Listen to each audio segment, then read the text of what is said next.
బాటైన పూల కుసుమం నువ్వే నా ప్రాణాధారము,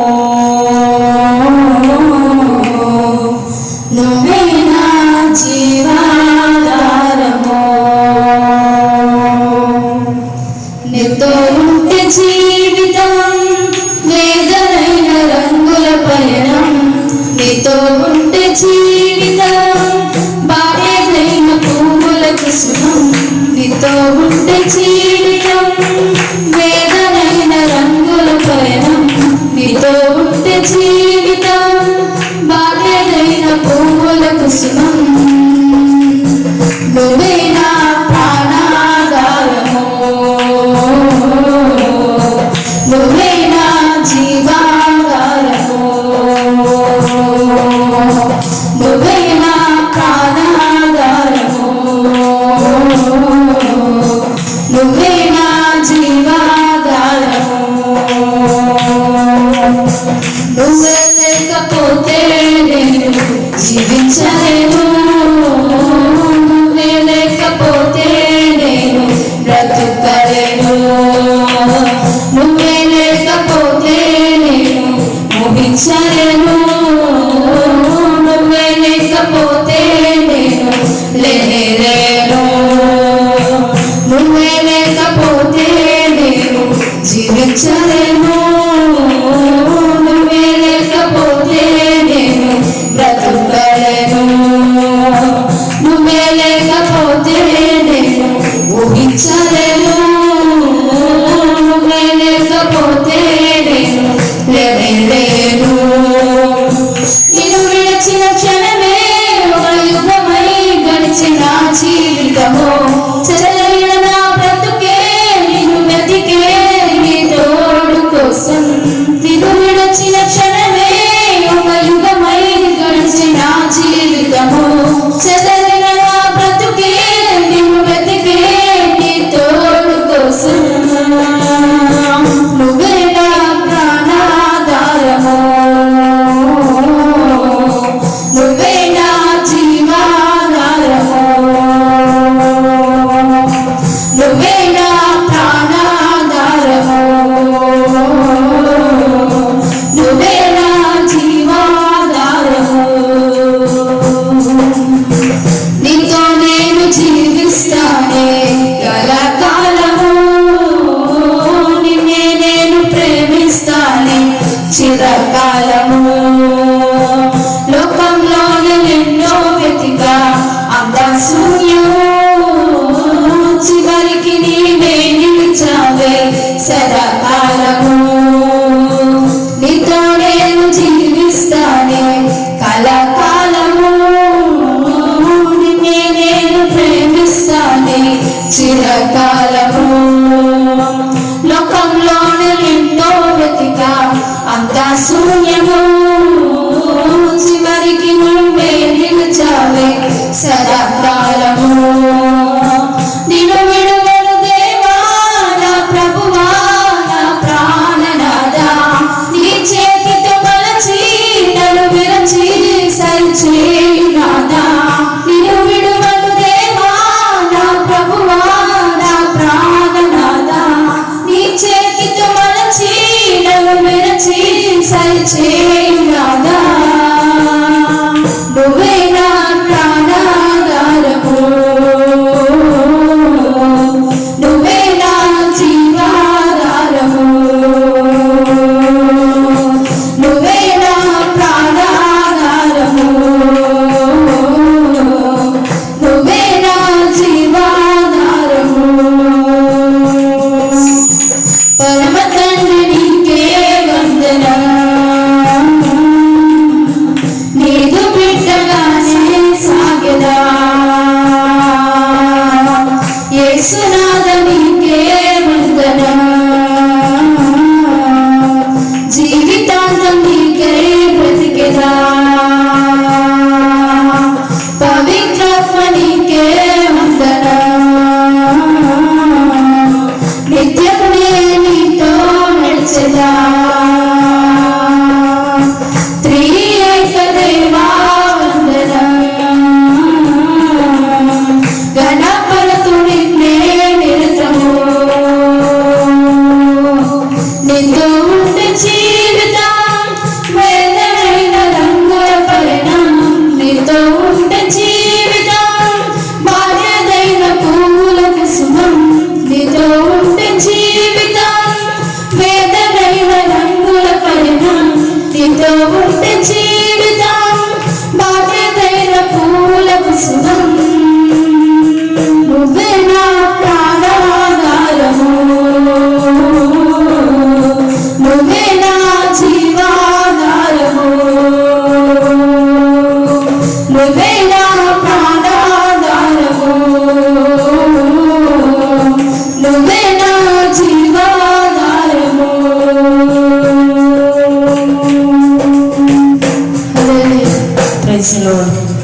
ప్రభునందు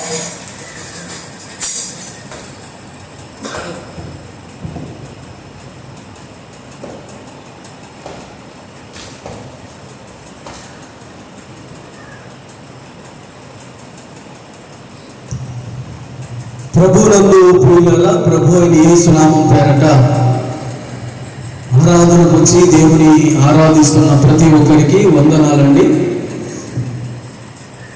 ఈ నెలలో ఆఖరి ఆదివారం మనమందరం కూడా సమకూడి ఆయనను ఆరాధించే దివ్యమైన భాగ్యం ఇచ్చిన దేవాది దేవునికి రెండు చేతులు పైకెత్తి గట్టి దేవునికి స్తోత్రం చెల్లిద్దాం. హల్లెలూయా.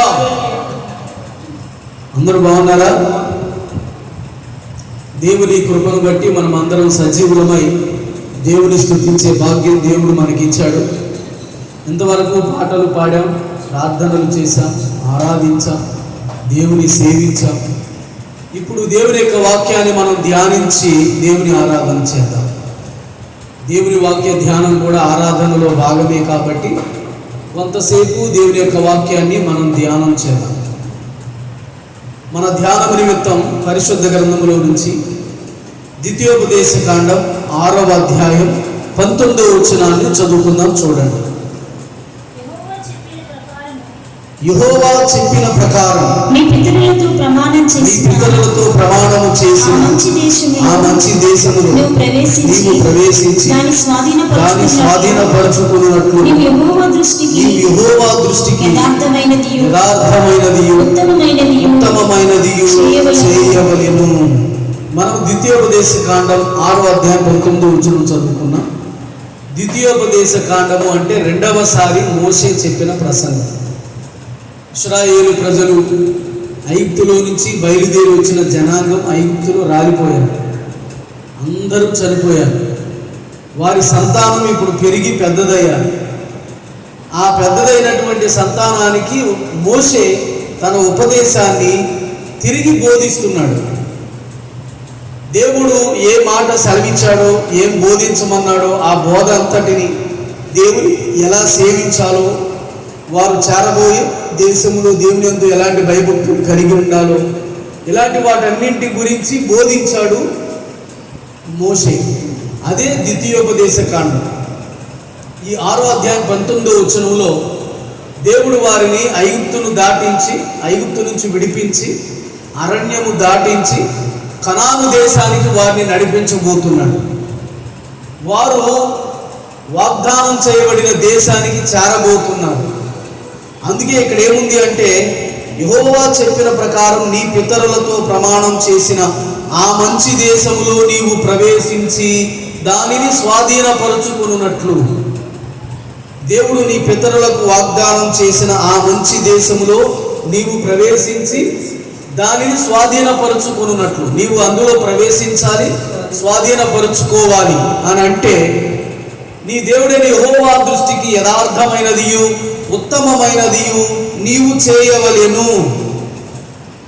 నీవు అందులో ప్రవేశించి దానిని స్వాధీనపరచుకున్నట్లు దేవుని దృష్టికి యథార్థమైనది ఉత్తమమైనది చెయ్యాలి. ఇందులో మనం ఉత్తమమైనది అనే దాని గురించి ధ్యానం చేద్దాం. దేవుని దృష్టికి ఉత్తమమైనది చెయ్యాలి. ఎందుకు? దేవుడు వారికి ఆశీర్వాదంగా వాగ్దాన దేశాన్ని ఇచ్చాడు. ఇప్పుడు ఐగుప్తు నుంచి విడిపించి ఆశీర్వాదంగా వాగ్దాన దేశాన్ని వారి సొంతం చేయటానికి ప్రమాణం చేశాడు. తాను ప్రమాణం చేసినటువంటి ఆ దేశంలో వారు ప్రవేశించి దానిని స్వాధీనపరుచుకోవాలి అంటే వీరు దేవుని దృష్టికి ఉత్తమమైన దానిని చెయ్యాలి అని దేవుని వాక్యం చెబుతుంది. ఉత్తమమైనది చెయ్యాలి. చెప్పండి, ఏది చెయ్యాలి? ఉత్తమమైనది. ఉత్తమమైనది అంటే మంచి వాటిలో మంచిది. కాబట్టి అంత మంచిది, అంత ఉత్తమమైనది చెయ్యాలి. దేవుడు కోరుతున్నాడు మనిషిని ఉత్తమమైన దాన్ని చేయమని. దేవుని వాక్యం ఏది ఉత్తమమైనదని చెబుతుందో ఈరోజు మనం ధ్యానం చేద్దాం. మన ప్రసంగాంశం ఏది ఉత్తమమైనది, ఏది ఉత్తమమైనదని దేవుని వాక్యం బోధిస్తుందో అది ఈరోజు మనం ధ్యానం చేద్దాం. చూడండి, మొట్టమొదటి మాట కీర్తన గ్రంథం 52వ కీర్తన 9వ చరణాన్ని చదువుకుందాం. చూడండి, 52వ కీర్తన 9వ చరణం. నీవు దాన్ని నెరవేర్చితివి గనుక నేను నిత్యము నిన్ను స్తుతించెదను. నీ నామము నీ భక్తుల దృష్టికి ఉత్తమమైనది. నేను దాన్ని స్మరించి కనిపెట్టుచున్నాను. నీ నామము నీ భక్తుల దృష్టికి ఉత్తమమైనది, నేను దాన్ని స్మరించి కనిపెట్టుచున్నాను. ఇక్కడ ఉత్తమమైనది ఏమిటి అంటే భక్తుల దృష్టికి దేవుని నామం ఉత్తమమైనది అని దేవుని వాక్యం చెబుతుంది. ఏది ఉత్తమమైనది? దేవుని నామం. దేవుని నామం అంటే దేవునికి ప్రతినిధి. దేవునికి ప్రతిగా మనం మాట్లాడుకునేది, దేవుని ప్రతిగా మనం చెప్పుకునేది దేవుని నామం. నామం ఎప్పుడు వ్యక్తిని సూచిస్తుంది, వ్యక్తి యొక్క తత్వాన్ని గూర్చి చెబుతుంది. ఇప్పుడు దేవుని నామం భక్తుల దృష్టికి ఉత్తమమైనది అని అంటే దేవుడు దేవుని నామం రెండూ దేవుని భక్తుల దృష్టికి ఉత్తమమైనది అని. ఈ ఉత్తమమైన నామాన్ని మనం ఏం చేయాలి? స్మరించాలి అంట. చెప్పండి, ఏం చేయాలి? స్మరించాలి. ఈ ఉత్తమమైన దేవుని నామాన్ని మనం స్మరించాలి, దానికోసం కనిపెట్టాలి. స్మరించడం అంటే ఎప్పటి నుంచి? మన ప్రసంగి గ్రంథం 12వ అధ్యాయంలో బాల్యము నుండే నీ సృష్టికర్తను నీవు స్మరణకు తెచ్చుకో అని ఉంటుంది. నీ సృష్టికర్తను అంటే దేవుని నామాన్ని, దేవుని మనం జ్ఞాపకం చేసుకోవాలి. బాల్య దినముల నుండే అంటే చిన్న వయసులో నుండే దేవుని మనం జ్ఞాపకం చేసుకోవాలి అని అంటే దేవుని మనం మొదట నమ్ముకోవాలి. నమ్ముకున్న దేవుని నామాన్ని మనం ఎప్పుడూ స్మరిస్తూ ఉండాలి.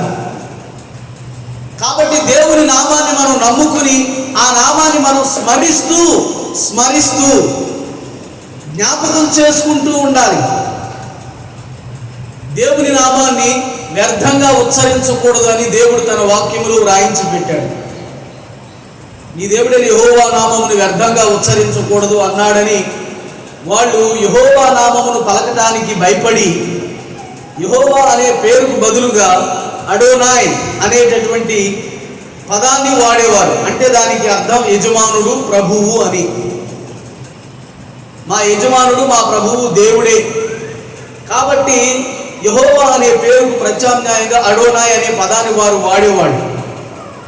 వాళ్ళు దేవుని నామం ఉచ్చరించడానికి కూడా భయపడేవాడు. అంత పవిత్రంగా దానిని ఎంచేవాడు. దానిని మాటి మాటికి వేరే ప్రత్యామ్నాయ పేరులతో స్మరించుకునేవాడు. అలాంటి భక్తి శ్రద్ధలు ఈరోజు మనకు ఉన్నాయా? మనము దేవుని నామాన్ని అంత భక్తితో కొలుస్తున్నామా? అంత భక్తితో స్మరించుకుంటున్నామా? ఒకసారి జ్ఞాపకం చేసుకుందాం. నీవు దేవుని దగ్గరికి ప్రార్థనకు రావాలి అంటే ఆ దేవుని నామం పేరటే ప్రార్థించాలి. అప్పుడు దేవుని నామాన్ని స్మరించుకోవాలి. నీకు సహాయం కలగాలి అంటే ఆ దేవుని నామాన్ని స్మరించుకోవాలి. కాబట్టి జాగ్రత్తగా విందాం. మనం ఎప్పుడూ దేవుని నామాన్ని స్మరించుకుంటూ ఉండాలి. ఎప్పుడు ఆయన నామాన్ని స్మరించుకుంటూ ఉండాలి, మరిచిపోకూడదు. నా ప్రజలు నన్ను లెక్కలేనన్ని దినాలు మరిచిపోయారని ఇర్మియా గ్రంథం 2వ అధ్యాయంలో దేవుడు చెబుతాడు. 3వ అధ్యాయంలో అంటే లెక్కలేనన్ని దినాలు దేవుని నామాన్ని వారు మరిచిపోయారు. అలా మరిచిపోకూడదు. ఎప్పుడు దేవుని నామాన్ని స్మరిస్తూ ఉండాలి, దేవుని జ్ఞాపకం చేసుకుంటూ ఉండాలి. మన అనుదిన జీవితంలో, అనుదిన ప్రయాణాలలో, అనుదిన ప్రవర్తనలో దేవుని నామాన్ని జ్ఞాపకం చేసుకుంటూ ఉండాలి. ఎందుకంటే ఆయన నామం ఉత్తమమైనది. ఉత్తమమైన ఆయన నామాన్ని మనం ఎప్పుడు కూడా జ్ఞాపకం చేసుకుంటూ ఉండాలి. ఇంకొకటి మనం చేయాల్సిన పని 54వ కీర్తన 6వ చరణం చూద్దాం. చూడండి, 54:6. యెహోవా నీ నామము ఉత్తమము, నేను దానికి కృతజ్ఞతాస్తుతులు చెల్లించుచున్నాను. దేవా నీ నామము ఉత్తమమైనది, ఆ నామానికి నేను కృతజ్ఞతాస్తుతులు చెల్లించుచున్నాను అని అంటున్నాడు భక్తుడు.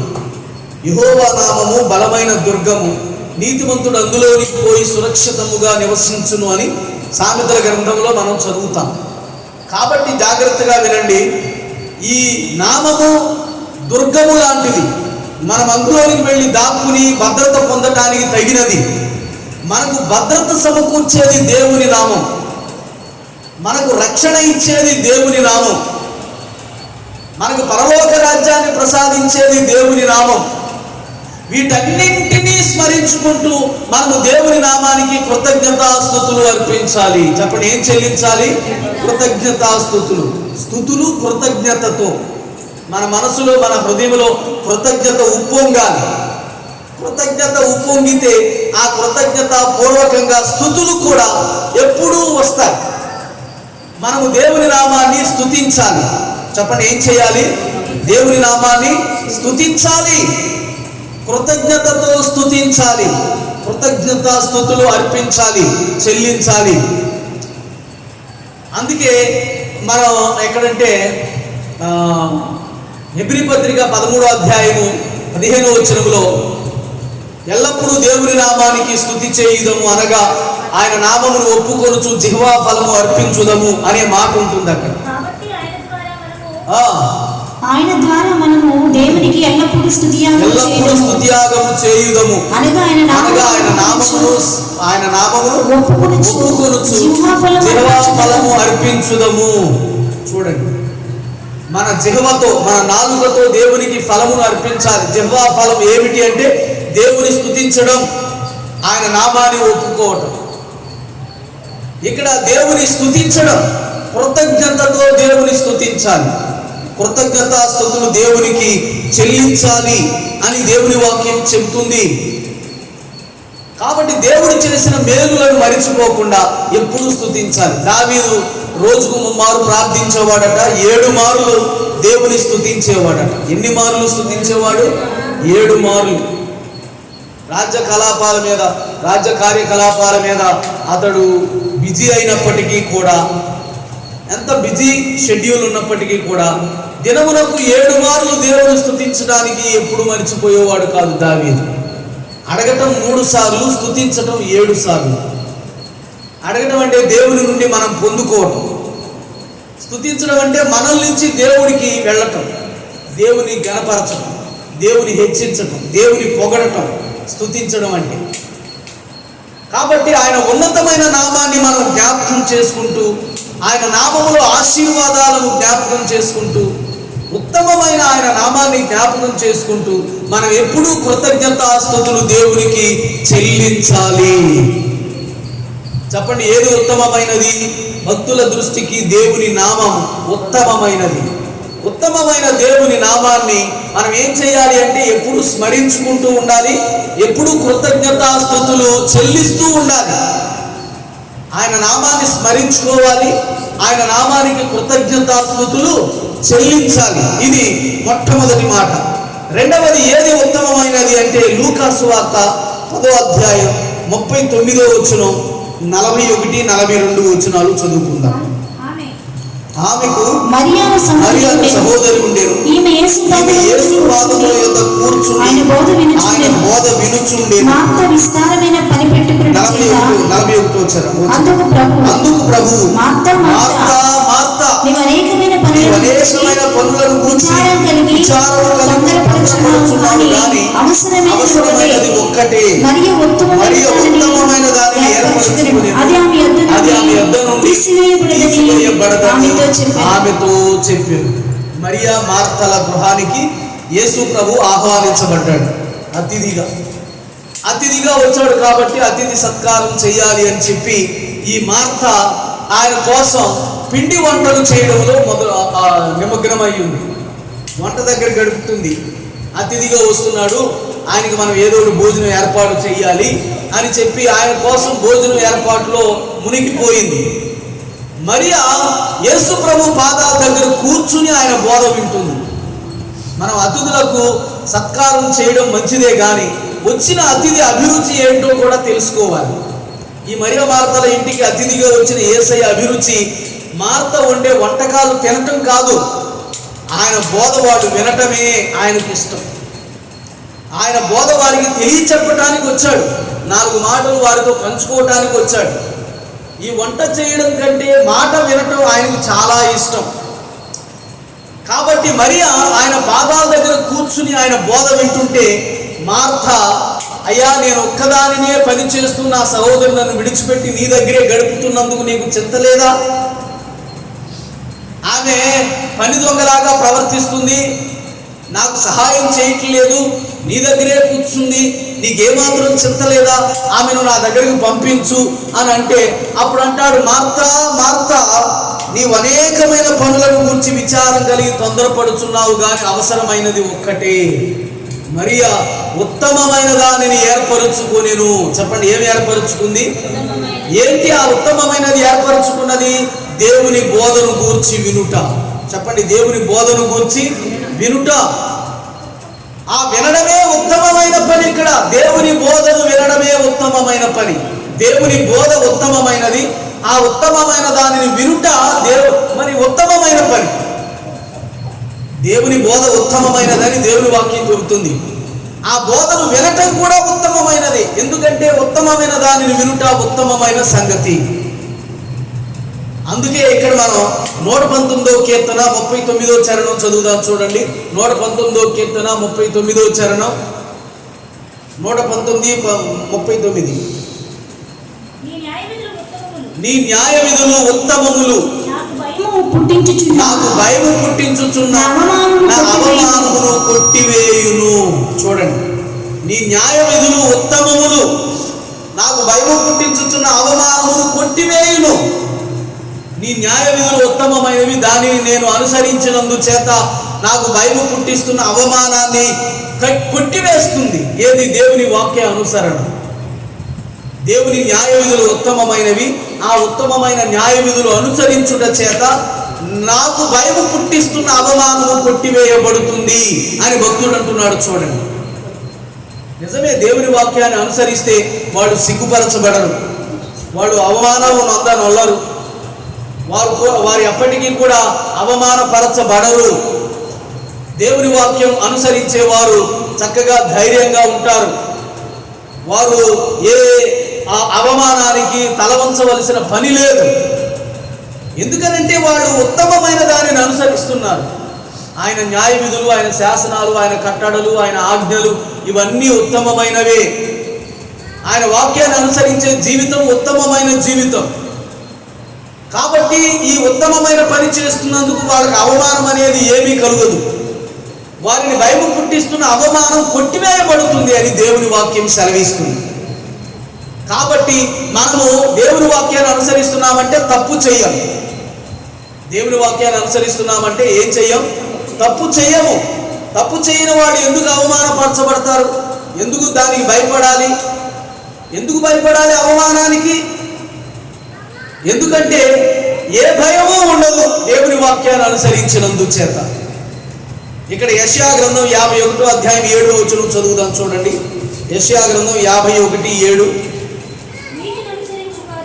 నీతిని అనుసరించు వారులారా, నా మాట వినుడి, నా బోధను హృదయమందుంచుకున్న జనులారా ఆలకించుడి. మనుషులు పెట్టు నిందకు భయపడకుడి, వారి దూషణ మాటలకు దిగులు పడకుడి. యెషయా గ్రంథంలో దేవుడు మాట్లాడుతున్నాడు.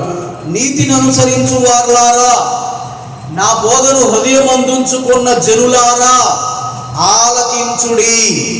మనుషులు పెట్టు నిందకు భయపడకుడి, వారి దూషణ మాటలకు దిగులు పడకుడి. వీరెవరు? వారి హృదయంలో ఆయన బోధ ఉంచుకున్న నీతిమంతులైన ప్రజలు వీళ్ళు. చెప్పండి, వారి హృదయంలో ఆయన బోధను ఉంచుకున్నవారు. అంటే హృదయము నిండిన దానిని బట్టే మనిషి మాట్లాడతాడు, మనిషి ప్రవర్తిస్తాడు. కాబట్టి ఇప్పుడు వాక్యముతో హృదయము నిండి ఉండుట చేత అతని ప్రవర్తన వాక్యానుసారంగా ఉంటుంది. వాక్యానుసారమైన ప్రవర్తనతో ప్రవర్తించు జనులారా మీరు ఆలకించండి. మనుషులు పెట్టు నిందకు భయపడకుడి, వారి దూషణ మాటలకు దిగులు పడకుడి. భయపడకండి, దిగులు పడకండి. ఎందుకు? వారు నింద వేస్తుంటే భయపడతారు, వారు దూషిస్తుంటే దిగులు పడతారు. ఎందుకు?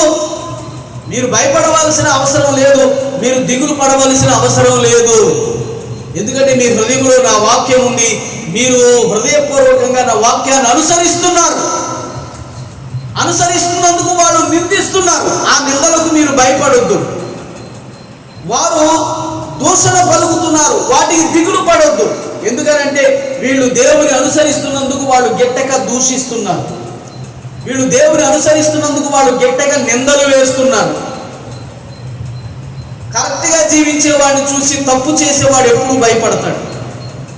కరెక్ట్గా జీవించే వారిని చూసి తప్పు చేసేవారు ఎప్పుడు నిందలు వేస్తూనే ఉంటారు. ఎందుకంటే వీళ్ళు తప్పు చేస్తున్నారు, వీళ్ళు చేసేది తప్పని ఎక్కడ నిర్ధారణ అవుతుందో అని తప్పులు చేయని వారి మీద నిందలు మోపుతా ఉంటారు. అందుకే దేవుడు చెబుతున్నాడు, వారు నిందలు మోపుతారు మీ మీద, మీరు భయపడకండి. వారు దూషిస్తూ ఉంటారు, మీరు దిగులు పడకండి. మీరు హృదయంలో వాక్యం ఉంచుకుని అలాగే ప్రవర్తించండి అని దేవుని వాక్యం చెబుతుంది. ఎందుకంటే ఇది ఉత్తమమైనది.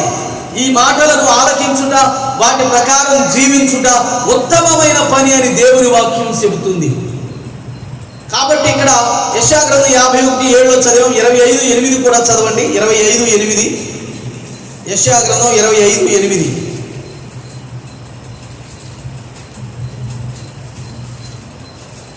త్వరగా చదవాలన్నా. మరి ఎన్నడూ ఉండకుండా మరణమును ఆయన మృంగివేయును. ప్రభువైన యెహోవా ప్రతి వాని ముఖము మీద బాష్ప బిందువులను తుడిచివేయును. భూమి మీద నుండి తన జనుల నిందను తీసివేయును. ప్రతి వాని ముఖము మీద నున్న బాష్ప బిందువును ఆయన తుడిచివేస్తాడు. భూమి మీద నుండి తన జనుల నిందను తీసివేస్తాడు. చెప్పండి, ఏం తీసివేస్తాడంట? భూమి మీద ఉన్న తన జనుల నిందను తీసివేస్తాడు. దాని గురించి భయపడవలసిన అవసరం ఏమీ లేదు. మనము ఆయన జనులుగా, ఆయన వాక్యాన్ని అనుసరించే వారంగా బ్రతకటమే మనం చేయవలసిన పని. మనం ఆయన జనులుగా బ్రతకడమే మనం చేయవలసిన పని, అంతే. అలా జనులుగా బ్రతికినప్పుడు భూమి మీద ఉన్న ఆయన జనుల నిందను, భూమి మీద నుండి తన జనుల నిందను తీసివేస్తాడు ఆయన. ఎప్పటికీ కూడా ఆ నిందను ఆయన వారి మీద ఉండనివ్వడు. నింద మోపేవారు అనేకులు ఉంటారు, కానీ ఆ నిందను దేవుడు తీసివేస్తాడు. మనమేం చేయాలి? దేవుని వాక్యాన్ని అనుసరించే వారంగా ఉండాలి.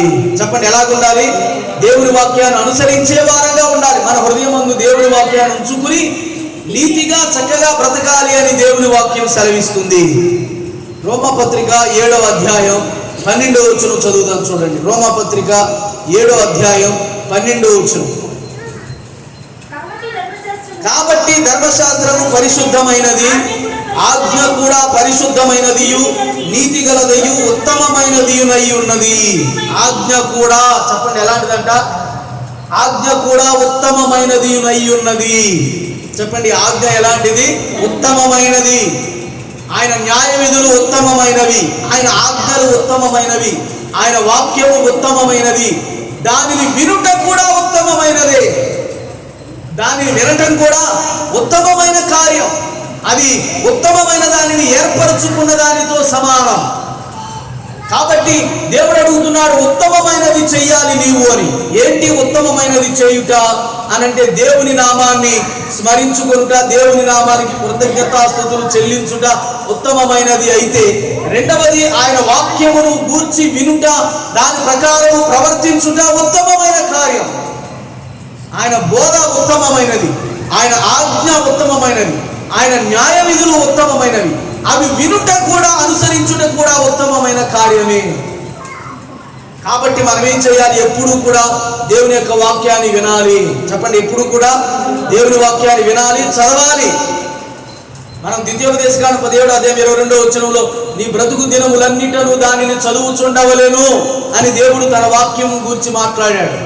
బ్రతుకు దినములన్నిట చదువుచుండాలి, చదువుతూ ఉండాలి, వింటూ ఉండాలి.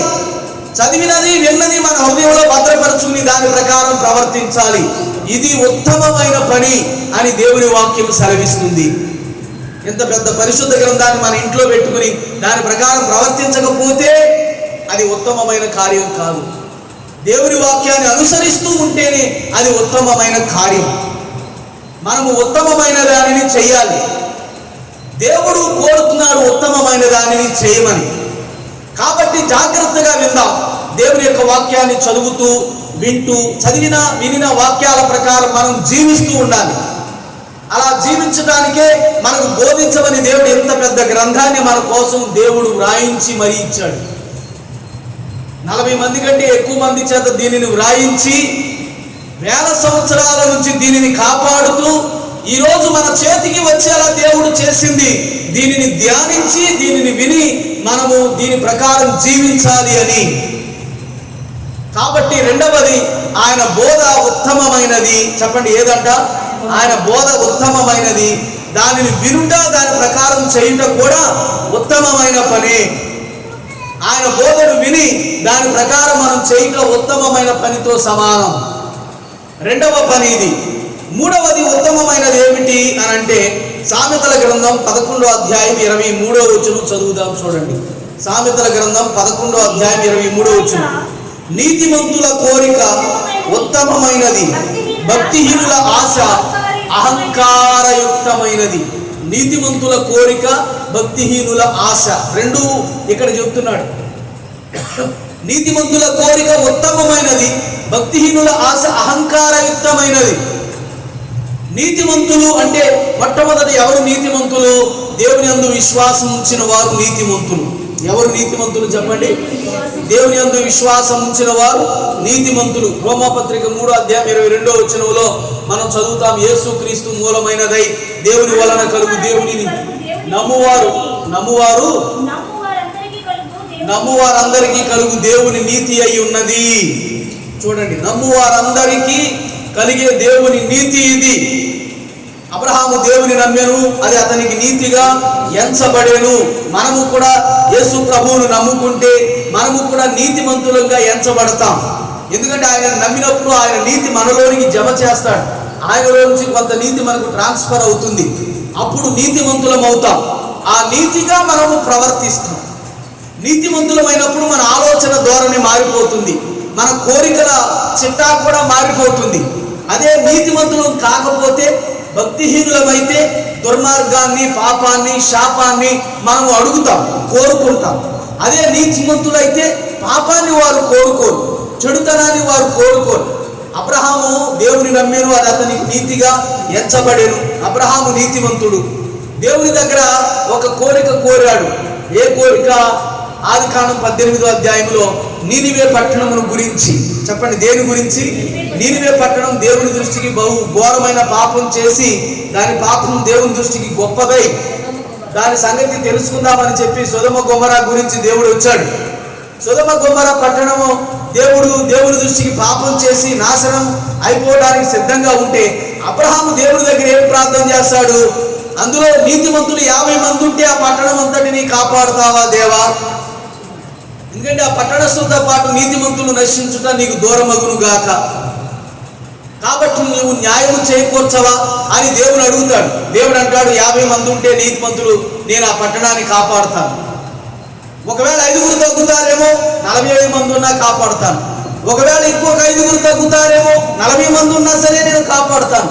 30 మందే ఉంటారేమో, 30 మంది ఉన్నా కాపాడుతాను. 20 మందే ఉంటారేమో, 20 మంది ఉన్నా కాపాడుతాను. 10 మందే ఉంటారేమో నాయన, 10 మంది ఉన్నా కాపాడుతాను అని చెప్పి ఆయన దేవుడు అబ్రహాము దగ్గర నుంచి ఆయన సన్నిధికి వెళ్ళిపోయాడు.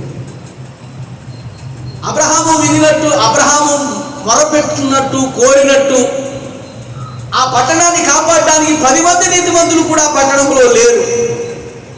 కాబట్టి ఆకాశం నుండి అగ్నిగంధకాలు కుమ్మరించి ఆ బహు పాపయుక్తమైన పట్టణాన్ని దేవుడు పూర్తిగా సర్వనాశనం చేసేశాడు. నీతిమంతులు ఏం కోరుకుంటారు అంటే ప్రజలు నశించిపోవడం నీతిమంతులకు ఇష్టం ఉండదు.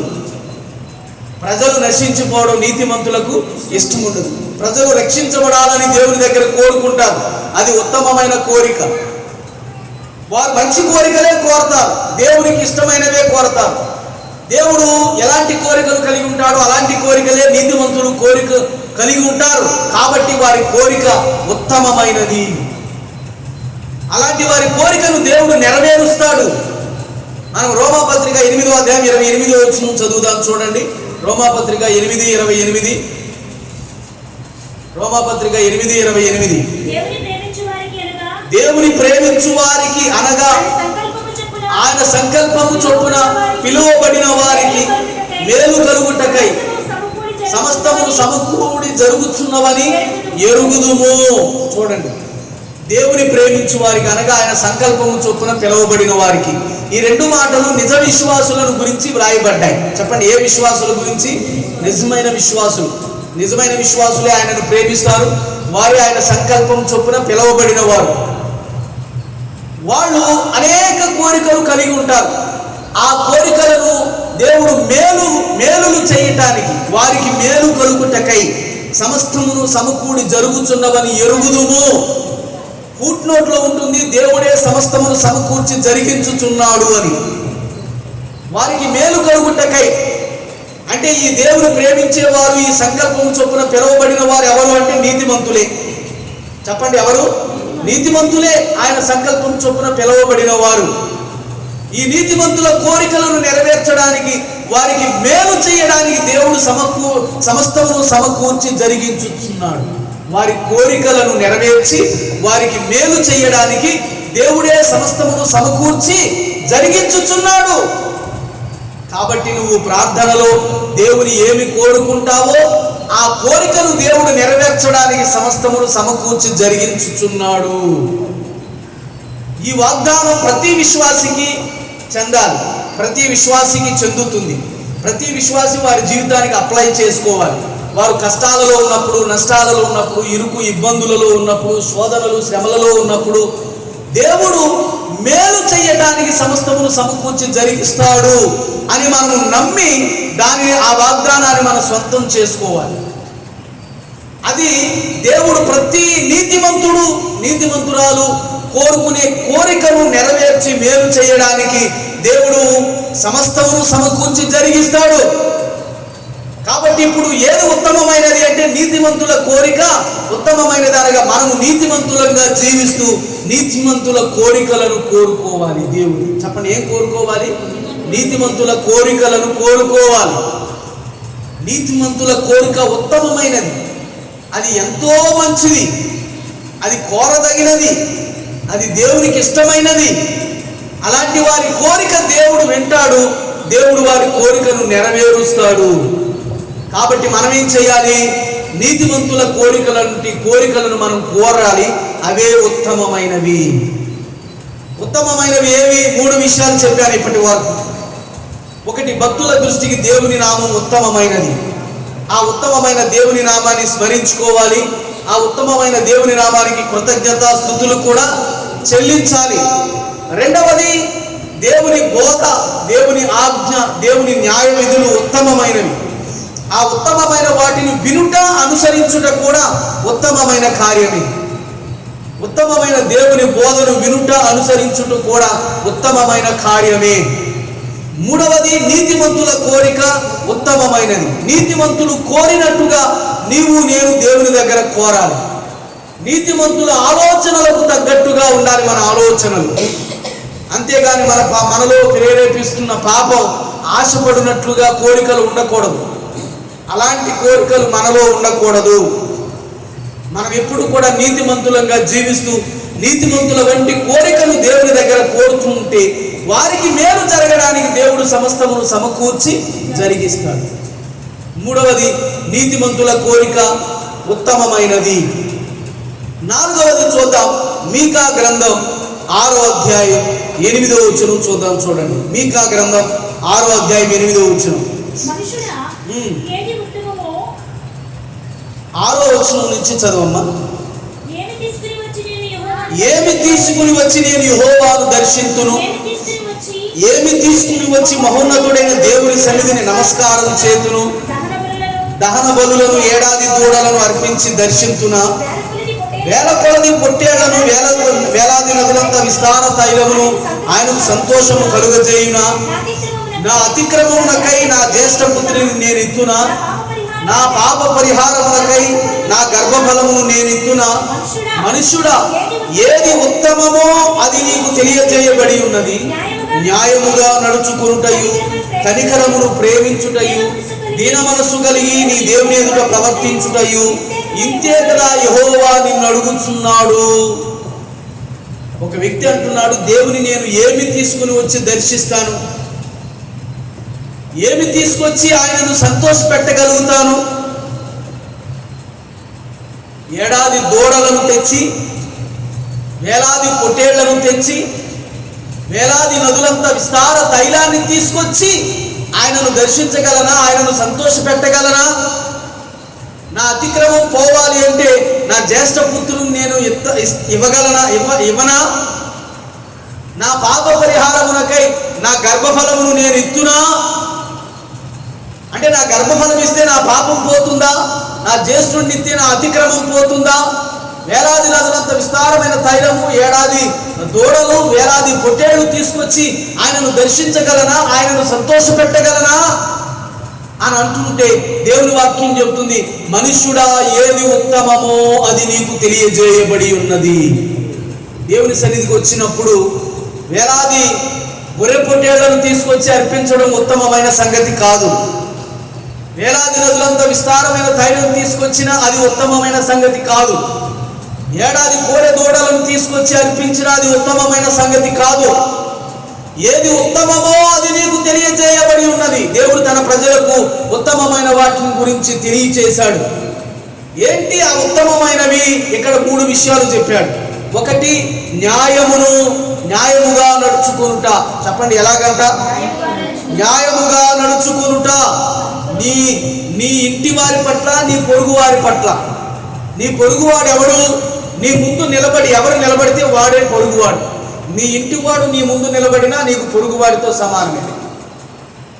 కాబట్టి నీ పొరుగువారి పట్ల నువ్వు న్యాయంగా ప్రవర్తించాలి, న్యాయంగా మాట్లాడాలి, న్యాయంగా ఆలోచించాలి, వారి పట్ల న్యాయంగా చూడాలి వారిని. అన్యాయంగా వారి పట్ల మాట్లాడకూడదు, అన్యాయంగా ప్రవర్తించకూడదు. దేవుడు కోరుతున్నాడు న్యాయంగా ప్రవర్తించమని. పరదేశులైనప్పటికీ, వాడు మన ప్రాంతవాసులు కానప్పటికీ కూడా పరదేశులను చాలా మంది చులకనగా చూస్తారు. వీళ్ళు మన ప్రాంతం వాళ్ళు కాదు, ఎక్కడి నుంచి వచ్చి ఇక్కడ బ్రతికిపోతున్నారు అంటూ ఎద్దేవా చేస్తూ ఉంటారు. కానీ దేవుని వాక్యం చెప్తుంది, పరదేశులైనా స్వదేశీయులైనా ఎవరైనా అందరూ మనుషులే. మనుషులందరూ మనుషుల పట్ల న్యాయంగా నడుచుకోవాలి. దేవుని పట్ల కూడా న్యాయంగా నడుచుకోవాలి. చెప్పండి, ఎవరి పట్ల? దేవుని పట్ల, మనుషుల పట్ల న్యాయంగా నడుచుకోవాలి. అన్యాయం అనేది పనికిరాదు. అన్యాయం అనేది విడిచిపెట్టేయాలి. ఎందుకంటే సర్వశక్తుడైన దేవుడు అన్యాయము చేయుట అసంభవం అని దేవుని వాక్యం చెప్తుంది. ఆయన అన్యాయము చేయుట అసంభవం. ఆయన నమ్మిన వారిని కూడా అన్యాయము చేయొద్దని చెబుతున్నాడు. ఆయన అన్యాయస్తుడు కాడు. ఆయన ప్రజలు కూడా అన్యాయస్తులుగా ఉండకూడదు అని దేవుడు తన వాక్యం ద్వారా హెచ్చరిస్తున్నాడు.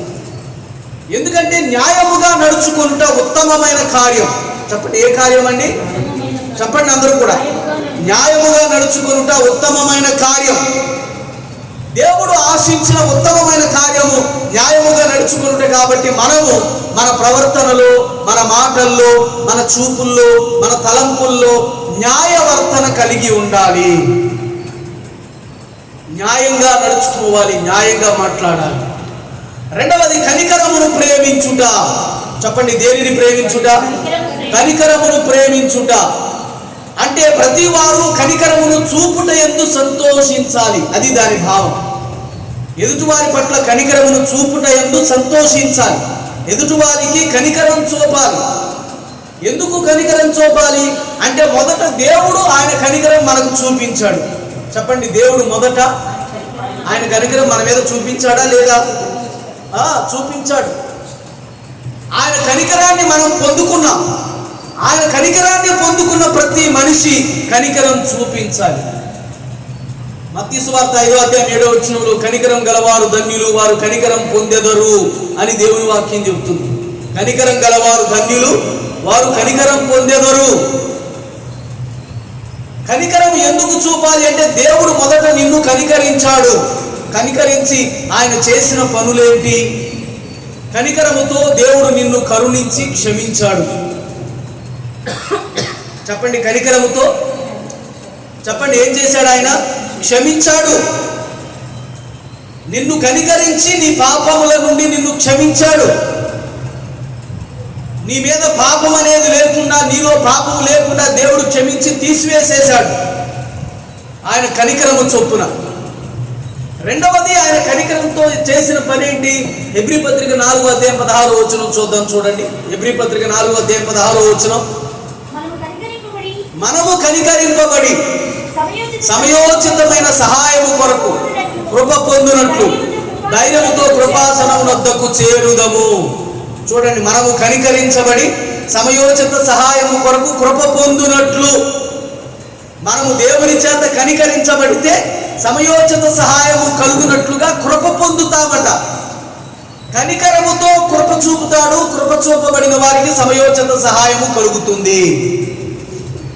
కాబట్టి ఆయన కనికరించి మనకు అవసరత కలిగినప్పుడల్లా సమయోచిత సహాయాన్ని దయచేశాడు, కృప అనుగ్రహించి. ఆయన సహాయం చేయబట్టే మనం ఇంతవరకు సజీవుల లెక్కలో ఉండగలిగాం. ఆయన సహాయం చేయబట్టే మనం ఇంతవరకు కొన్ని కార్యాలు చేయగలుగుతున్నాం, కొన్ని పనులు చేయగలుగుతున్నాం, కొన్ని మనం రాణించగలుగుతున్నాం. ఎందుకంటే ఆయన సమయోచిత సహాయం కలిగినట్లు కృప చూపించాడు. కనికరపడి, చెప్పండి ఏం పడి? కనికరపడి. కనికరముతో నిన్ను క్షమించాడు, కనికరముతో కృప చూపించి సమయోచిత సహాయాన్ని దయచేస్తున్నాడు దేవుడు. అలాగే మనము కూడా ఎదుటి వారి పట్ల కనికరమును చూపించి వారిని క్షమించాలి. చెప్పండి ఏం చేయాలి? చెప్పండి అందరూ కూడా. వారిని క్షమించాలి. మన ఇంటి వారి పట్ల, మనకు బయట వారి పట్ల క్షమాపణ బుద్ధి కలిగి ఉండాలి. మనం ఎవరైనా తప్పు చేసి క్షమాపణ వేడుకుంటున్నప్పుడు ఇన్నిసార్లు తప్పు చేశావు, నిన్ను క్షమించేది ఏంటి అని అనకుండా వారిని మనం క్షమించాలి. ఎందుకంటే దేవుని వాక్యంలో పేతురు యేసు ప్రభుని అడుగుతాడు, దేవా నా సహోదరుడు తప్పిదం చేసి పాపాన్ని ఒప్పుకుంటే 7 మార్లు క్షమించవచ్చా? సరిపోతుందా 7 సార్లు క్షమిస్తే అని. అంటే యూదులట 3 సార్లు క్షమిస్తే సరిపోతుందని చెప్పుకుంటారు. యూదులు అడుగుతున్న సాధారణమైన 3 సార్లు కంటే 2 అంతలు ఎక్కువగా 7 సార్లు అడుగుతాడు పేతురు. నేను వారు అడిగిన దానికన్నా, వారు చెప్పిన దానికన్నా ఎక్కువ సార్లే క్షమించమని అడుగుతున్నాను కదా, 7 సార్లు సరిపోతుందా అని పేతురు ప్రభువుని అడిగితే ప్రభు అన్నాడు, 7 మార్లు మట్టుకు కాదు, 70 ఏళ్ల మార్లు మట్టుకు అని అన్నాడు. చెప్పండి ఎన్ని మార్లు? 70 ఏళ్ల మార్లు మట్టుకు. అంటే జీవితాంతం మనం క్షమిస్తూనే ఉండాలి. కనికరముతో వారిని క్షమించాలి, వారి మీద నీ కనికరము చూపించాలి. ఎఫెసీ పత్రిక 4వ అధ్యాయం 32వ వచనం చూద్దాం. చూడండి, ఎఫెసీ పత్రిక 4వ అధ్యాయం 32వ వచనం చదవండి త్వరగా. ఎఫెసీ 4:32. ఒకని ఎడల ఒకడు దయగలిగి కరుణా హృదయులై క్రీస్తునందు దేవుడు మిమ్మును క్షమించిన ప్రకారం మీరును ఒకరినొకరు క్షమించుడి. ఒకరి ఎడల ఒకరు దయగలిగి కరుణా హృదయులై, దేవుడు మీ పట్ల కరుణా హృదయులై ఎలాగైతే మిమ్మును క్షమించాడో అలాగే ఎదుటివారి పట్ల కరుణా హృదయులై క్రీస్తునందు దేవుడు మిమ్మును క్షమించిన ప్రకారం మీరును ఒకరినొకరు క్షమించుడి. కరుణా హృదయముతో అంటే కనికరపడి ఒకరినొకరు క్షమించండి అని దేవుని వాక్యం సెలవిస్తుంది. మార్క్సు వార్త 11వ అధ్యాయం 25వ వచనం చదువుతాం. చూడండి, మార్క్సు వార్త 11:25. మీకు ఒకరి మీద విరోధం ఏదైనా కలిగిన ఎడల మీరు నిలువబడి ప్రార్థన చేయనప్పుడు వారిని క్షమించుడి. చూడండి, ఎవరి మీదైనా మీకు విరోధం ఏదైనా కలిగి ఉంటే నిలువబడి ప్రార్థన చేయనప్పుడు ఎల్లనూ వారిని క్షమించుడి. ఎందుకంటే క్షమాపణ మనసు లేకపోతే ఆ ప్రార్థనకు అది ఆటంకం. ఆ ప్రార్థన దేవుని దృష్టికి వెళ్ళడానికి ఆటంకంగా నిలబడుతుంది. క్షమించలేని మనస్సు, క్షమించలేని హృదయం ప్రార్థన వినబడకుండా ఆటంకం కలిగిస్తుంది. అందుకే మీరు ప్రార్థన చేయనప్పుడు ఎల్లనూ వారిని క్షమించండి. ఎవరి మీద పగ పెంచుకోవద్దు, కక్ష పెట్టుకోవద్దు, కోపం తెల్లారితే వారి మీద ఉంచుకోవద్దు. సూర్యుడు అస్తమించు వరకు మీ కోపం ఉండాలి, అస్తమించిన తర్వాత మీ కోపం ఉండకూడదని బైబిల్ సెలవిస్తుంది.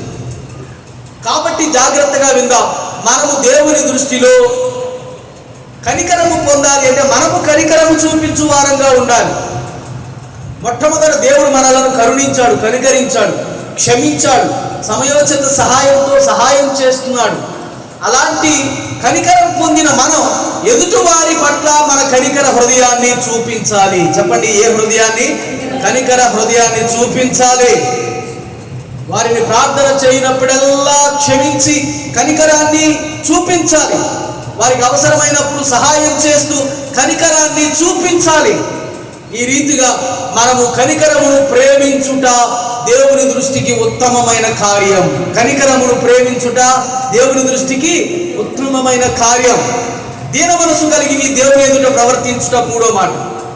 దీన మనసు కలిగి నీ దేవుని ఎదుట ప్రవర్తించుట ఇదే కదా నీ దేవుడని యెహోవా అడుగుచున్నాడు. దేవుని ఎదుట తగ్గించుకుని మనం బ్రతకాలి. దినవృత్తాంతాల 2వ గ్రంథం 7వ అధ్యాయం 14వ వచనములో చదివితే, నా పేరు పెట్టబడిన నా జనులు తమ్మును తాము తగ్గించుకుని తమ చెడు మార్గములను విసర్జించి నా వైపుకు తిరిగిన ఎడల ఆకాశము నుండి వారి ప్రార్థనను విని వారి పాపమును క్షమించి వారి దేశమును స్వస్థపరచుదును అని అంటున్నాడు. దేవుడు వారి ప్రార్థన వినాలి అంటే వారు తగ్గించుకుని ప్రార్థించాలట. చెప్పండి, ఎలా ప్రార్థించాలి? ప్రార్థనలో తగ్గింపు ఉండాలి. దేవుని సన్నిధికి వచ్చినప్పుడు మనలో తగ్గింపు ఉండాలి. నేను పాపిని అని ఎవరు ఒప్పుకోగలరు? తగ్గింపు కలిగిన వారే. ఆయన ఎదుట ఎవరు మోకరించగలరు? తగ్గింపు కలిగిన వారే. ఆయన ఎదుట ఎవరు వినయులుగా జీవించగలరు? తగ్గింపు కలిగిన వారే. తను తాను హెచ్చించుకున్నవాడు తగ్గించబడతాడు, తనకు తాను తగ్గించుకున్నవాడు హెచ్చించబడతాడని ప్రభువు సెలవిచ్చాడు. కాబట్టి జాగ్రత్తగా వినండి, మనము దేవుని దృష్టికి తగ్గించుకుని బ్రతకాలి. చెప్పండి, ఎలా బ్రతకాలి? తగ్గించుకుని బ్రతకాలి. ఇది ఉత్తమమైన కార్యం. తగ్గించుకుని ఆయన మాట వినాలి, తగ్గించుకుని ఆయన మాటకు లోబడాలి, తగ్గించుకుని మనం బ్రతకాలి. తగ్గించుకోకుండా గర్వపడుతూ ఉంటే అది ఉత్తమమైన పని కాదు. గర్వపడేవారు గర్విష్ఠులు, అహంకారులు, దేవునికి హేయులు అని దేవుని వాక్యం సెలవిస్తుంది. దేవుడు వారంటే అసహ్యించుకుంటాడు, వారిని హేయపరుచుకుంటాడు, ఆయన హేయంగా చూస్తాడు ఆయన. కాబట్టి జాగ్రత్తగా వినండి, మనము దేవుని దృష్టిలో తగ్గించుకుని బ్రతకాలి. యెషయా గ్రంథం 65వ అధ్యాయం 2వ వచనములో, ఎవడు దీనుడై నలిగిన హృదయము గలవాడై నా మాట విని వణుకుచుండునో వానినే దృష్టించుచున్నాను అని అంటున్నాడు. ఎవడు దీనుడై నలిగిన హృదయము గలవాడై నా మాట విని వణుకుచుండునో వానినే దృష్టించుచున్నాను. దీనుడై నలిగిన హృదయము గలవాడై నా మాట విని వణుకుచూ ఉంటాడు, భయపడుతూ ఉంటాడు. దీనత్వం కలిగి ఆయన ఎదుట భయము కలిగి ప్రవర్తించడం దేవుడు చూడాలనుకుంటున్నాడు మనుషులను. అలాంటి వారినే దృష్టించుచున్నాను అని అంటున్నాడు. అలాంటి వారిని దేవుడు చూస్తున్నాడు. వారి తగ్గింపును చూస్తున్నాడు, వారి వినయాన్ని, విధేయతను దేవుడు చూస్తున్నాడు. కాబట్టి దేవుని ఎదుట మనము తగ్గించుకుని బ్రతకాలి అని దేవుని వాక్యం చెబుతుంది. లూకా సువార్త 18వ అధ్యాయం 11 నుంచి 14 వచనాల్లో ఇద్దరు వ్యక్తులు, సుంకరి, పరిసయుడు, ఇద్దరు ప్రార్థన చేయడం చూస్తాం. పరిసయుడు తను తాను హెచ్చించుకుని ప్రార్థన చేస్తాడు. ఆ ప్రార్థన దేవుని దృష్టికి వెళ్ళదు. సుంకరి అయితే ఆకాశము వైపునకు తల ఎత్తుటకైనా యోగ్యుడను కానని, చూడండి, ధైర్యము చాలక అనంటే యోగ్యుడను కాను అని ఎంచుకున్నాడు. ఆకాశంలో దేవుడు ఉంటాడు, ఆ దేవుని వైపు తల ఎత్తి చూడటానికి కూడా నేను సరిపోను అని తగ్గించుకున్నాడు. అంత తగ్గింపుతో దేవా పాపినైన నన్ను కరుణించవా అని ప్రార్థన చేశాడు. అప్పుడు దేవుడు అంటాడు, మొదటి వారి కంటే రెండవ వాడు నీతిమంతుడై ఇంటికి తిరిగి వెళ్ళాడు అని. మొదటి వాడంటే పరిసయుడు, రెండవ వాడంటే సుంకరి. సుంకరి తగ్గించుకుని దేవుని ఎదుట ప్రార్థన చేశాడు కాబట్టి ఆ ప్రార్థన దేవుని సన్నిధికి వెళ్ళింది. పాప క్షమాపణ కలిగి నీతిమంతుడయ్యాడు. మనము పాప క్షమాపణ వేడుకుంటున్నప్పుడు తగ్గింపుతో ప్రార్థించాలి. ఏ విషయం కోసం ప్రార్థన చేసినప్పటికీ కూడా ప్రార్థించే సమయంలో దేవుని ఎదుట మనం తగ్గించుకుని ప్రార్థించాలి. చెప్పండి, ఎలాగంట? తగ్గించుకుని ప్రార్థించాలి. ప్రార్థించినప్పుడే కాదు, అనుదిన దైనందిన జీవితంలో దేవుని ఎదుట మనం తగ్గించుకుని ప్రవర్తించాలి. తగ్గించుకుని ప్రార్థించాలి, తగ్గించుకుని ప్రవర్తించాలి. నీ ప్రార్థనలో తగ్గింపు ఉందో లేదో దేవుడు చూస్తాడు. నీ ప్రవర్తనలో తగ్గింపు ఉందో లేదో దేవుడు చూస్తాడు. అది దేవుని దృష్టికి ఉత్తమమైన కార్యం, అది దేవుని దృష్టికి నచ్చిన కార్యం. కాబట్టి జాగ్రత్తగా విందాం. మనుషుడా, ఏది ఉత్తమమో అది నీకు తెలియజేయబడి ఉన్నది. న్యాయముగా నడుచుకున్నటయు, కనికరమును ప్రేమించుటయు, దీనత్వం కలిగి నీ దేవుని ఎదుట ప్రవర్తించుటయు, ఇంతే కదా నీ దేవుడని యెహోవా నిన్ను అడుగుచున్నాడు అని దేవుని వాక్యం సెలవిస్తుంది. ఇప్పటి వరకు 4 విషయాలు చెప్పాను. దేవుని నామం ఉత్తమమైనది, దానిని స్మరించి మనము కృతజ్ఞతాస్తుతులు చెల్లించాలి. తర్వాత దేవుని బోధ ఉత్తమమైనది. ఆ ఉత్తమమైన బోధను విని మనం అనుసరించడం కూడా ఉత్తమమైన కార్యం. మూడవది, నీతిమంతుల కోరిక ఉత్తమమైనది. నీతిమంతుల కోరికల వంటి కోరికలు మనం కోరుతూ ఉత్తమమైన వాటిని చెయ్యాలి. నాలుగవది, న్యాయముగా నడుచుకునుట, కనికరమును ప్రేమించుట, దీన మనసు కలిగి దేవుని ఎదుట ప్రవర్తించుట. ఇవి చేస్తూ ఉత్తమమైన కార్యాన్ని మనం చేసి రుజువుపరచాలి. ఐదవది, చివరిది చూద్దాం చూడండి. రోమాపత్రిక 12వ అధ్యాయం 2వ వచనం చూద్దాం చూడండి. రోమాపత్రిక 12వ అధ్యాయం 2వ వచనం. మీరు ఈ లోక మర్యాదను అనుసరించక ఉత్తమమును అనుకూలమును సంపూర్ణమై ఉన్న దేవుని చిత్తమేదో పరీక్షించి తెలుసుకున్నట్లు మీ మనసు మారి నూతన మగుట వలన రూపాంతరం పొందుడి. ఇక్కడ ఉత్తమమైనది దేవుని చిత్తం అని తెలియజేస్తుంది. చెప్పండి, ఏదంట? ఉత్తమమును అనుకూలమును సంపూర్ణమై ఉన్న దేవుని చిత్తమును పరీక్షించి తెలుసుకునుట వలన మీరు మనసు మారి నూతన మగుట వలన రూపాంతరం చెందుడి అని. దేవుని చిత్తం ఏదో పరీక్షించి తెలుసుకున్నట్లు మీరు రూపాంతరం చెందండి అని అంటున్నాడు. రూపాంతరం చెందడం అంటే మారు మనసు పొందడం. చెప్పండి, రూపాంతరం చెందడం అంటే మారు మనసు పొందడం, మనిషి మారిపోవడం.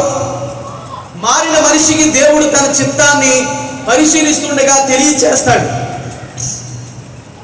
దేవుని చిత్తమును పరిశీలించి తెలుసుకున్నట్లు మారు మనసు పొందుడి అని దేవుని వాక్యం చెబుతుంది.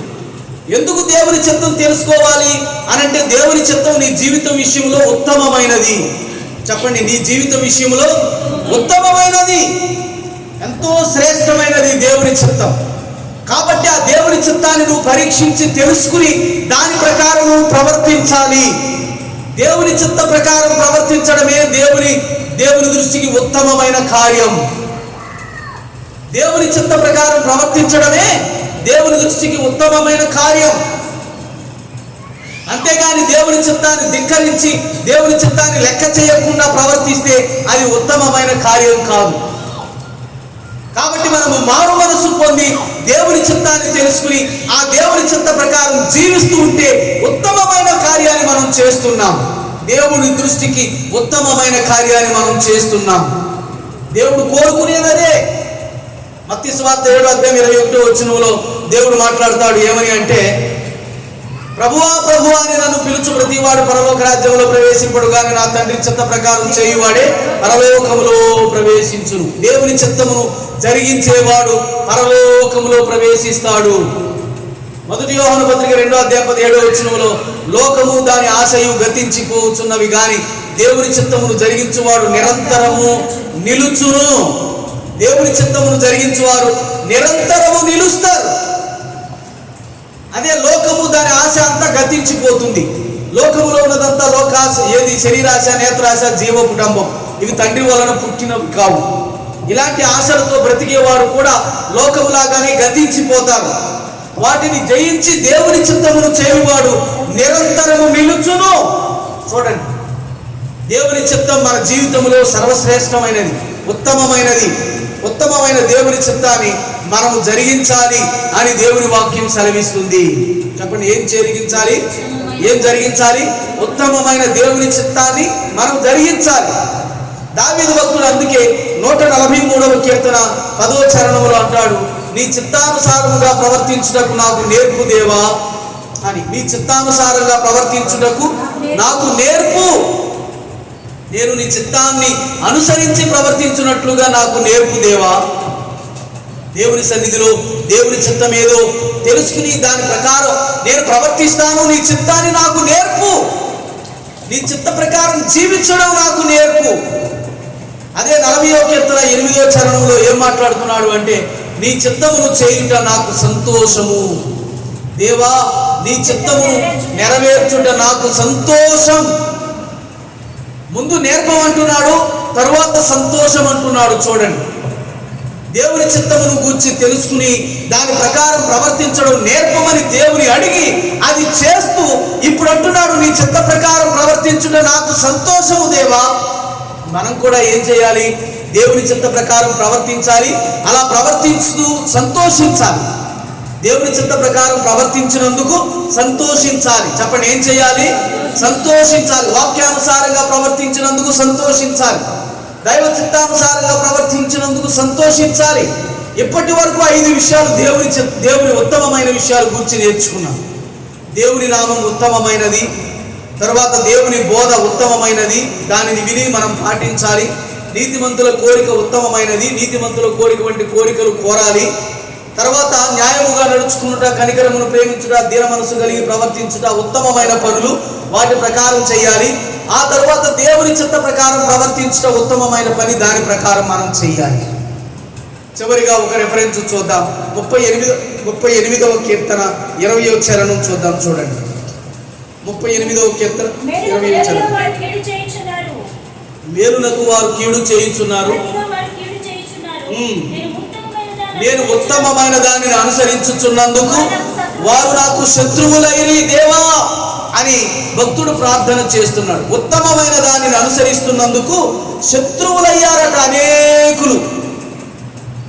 ఎందుకంటే ఒక వ్యక్తి తప్పు చేయకపోతున్నప్పుడు తప్పు చేసే వ్యక్తికి అసూయ పుడుతుంది. వాడు ఎందుకు తప్పు మార్గంలో వెళ్ళట్లేదు, వాడు ఎందుకు అన్నీ కరెక్ట్గానే మాట్లాడతాడు, వాడు ఎందుకు అన్నీ కరెక్ట్గానే చేస్తాడు, నేను అలా ఉండలేకపోతున్నానే అని చెప్పి తప్పు చెయ్యని వ్యక్తిని దూషించడం మొదలు పెడతాడు, నింద వేయడం మొదలు పెడతాడు, అతనికి శత్రువుగా మారడం మొదలు పెడతాడు. మనము ఇప్పటిదాకా ధ్యానం చేసిన ఉత్తమమైన విషయాలు అనేకమైనవి చేసినప్పుడు ఈ సమాజంలో అనేకులు మీకు శత్రువులు అవుతారు. చెప్పండి ఏమవుతారు? శత్రువులుగా వ్యవహరిస్తారు కొంతమంది. అందరూ కాదు, కొంతమంది శత్రువులుగా తయారవుతారు, కొంతమంది మిత్రులు తయారవుతారు. ఈ శత్రువులను చూసి అరే వాడికి నా మీద పగ ఏంటి, కక్ష ఏంటి, నేను ఇలా చేస్తున్నాను కదా, అందుకే వీడికి కక్ష పగ, కాబట్టి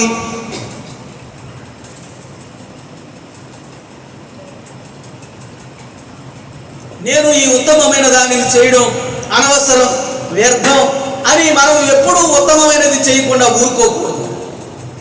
ఉత్తమమైనది అనుసరిస్తున్నందుకు శత్రువులు పెరిగిపోతున్నప్పటికీ శత్రువులను మనం చూడకూడదు, శత్రువుల వైపు చూడకూడదు, శత్రువులను పట్టించుకోకూడదు.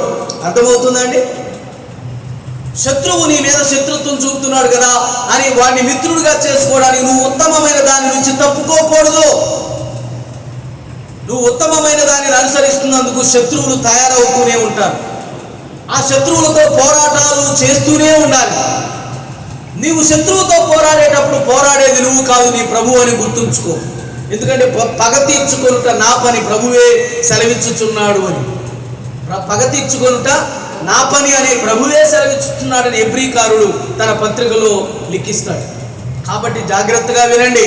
మనము ఉత్తమమైన దానిని అనుసరిస్తున్నందుకు మన ఇంటి వాళ్ళే మనకు శత్రువులు అవ్వచ్చు, బయటి వాళ్ళే శత్రువులు అవ్వచ్చు. వారి కారణంగా ఉత్తమమైన దానిని వదిలిపెట్టొద్దు. ఉత్తమమైన దానిని అనుసరిస్తూ, దేవుని వాక్యం ఉత్తమమైనది, అనుసరించడం ఉత్తమమైనది, దానిని అనుసరించండి. దేవుని చిత్తం ఉత్తమమైనది, దానిని అనుసరించండి. న్యాయముగా నడుచుకునుట, కనికరమును ప్రేమించుట, దీనత్వమును ప్రేమించుట ఉత్తమమైన సంగతులు, వాటిని అనుసరించండి. వాటిని అనుసరిస్తూ, వాటి ప్రకారంగా జీవిస్తూ, వాటి ప్రకారంగా చక్కగా మీరు ప్రవర్తిస్తూ ఉంటే మనము ద్వితీయోపదేశకాండం 6వ అధ్యాయం 19వ వచనంలో యెహోవా మాట ప్రకారం మీ పితరులకు ప్రమాణం చేసిన దేశంలోనికి మీరు ప్రవేశించి దానిని స్వాధీనపరుచుకున్నట్లు నీ దేవుడైన యెహోవా దృష్టికి యథార్థమైనది, ఉత్తమమైనది చేయవలెను అని దేవుడు కోరుతున్నాడే. ఆ ఉత్తమమైన దానిని నెరవేర్చిన వారం అవుతాం. కాబట్టి మనం ఇలా చేస్తూ, ఉత్తమమైన దానిని చేస్తూ దేవుని దృష్టికి సంతోషమైన ఆయన దృష్టిని సంతోష పెడదాం. దేవాది దేవుడు ఈ మాటలు మన వినికిడిలో దీవించి ఆశీర్వదించును గాక. ఆమేన్.